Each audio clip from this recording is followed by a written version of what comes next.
Сәлем достар, бүгін осындай қытырлақ өте дәмді картоптар дайындаймыз. Ол үшін бізге 4 орташа картоп қажет болады. Және оны қайнатамыз, яғни қайнатып пісіреміз. Тез пісу үшін осылай картопты бөліктерге бөліп аламыз. Мен алдын ала суды қойып қойдым. Осы қайнайын деп жатқан суға картопымызды салып, үстінен 2-3 шымшым тұз саламыз. Картопымыз піскеннен соң сүзіп аламыз. Және оны шаншқымен осылай езіп шығамыз. Оның үстіне түрлі приправа салуға болады. Мен паприканы және тұз, дәміне қарай бұрыш салдым. Жаңа қайнатып жатқан кезде тұз салғандықтан тұзын азырақ салдым.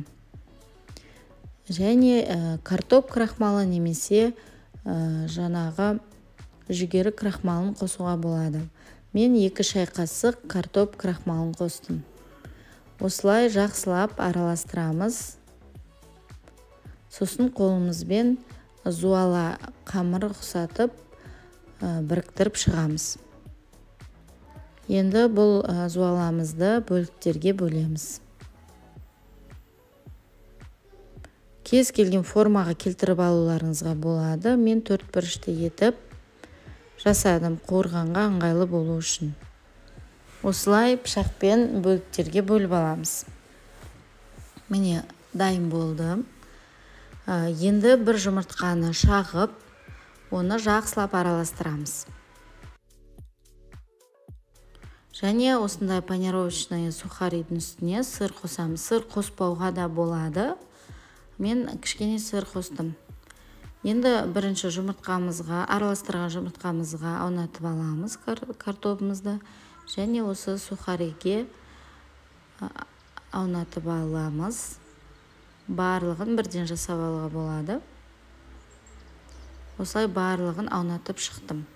Енді қызып тұрған табамызға май құйып, барлық картоптарымызды салып шығамыз. 2 бетінде қызартып, әдемілеп қуырып аламыз. Және оны бөлек ыдысқа салып аламыз. Міне біздің қытырлақ картоптарымыз дайын болды. Міндетті түрде жасап көріңіз. Дәмі өте әдемі, дәмді болып шығады. Ас болсын. Менің каналыма жазылып, егер ұнаса лайк, ұнамаса дизлайк қойып кетіңіз.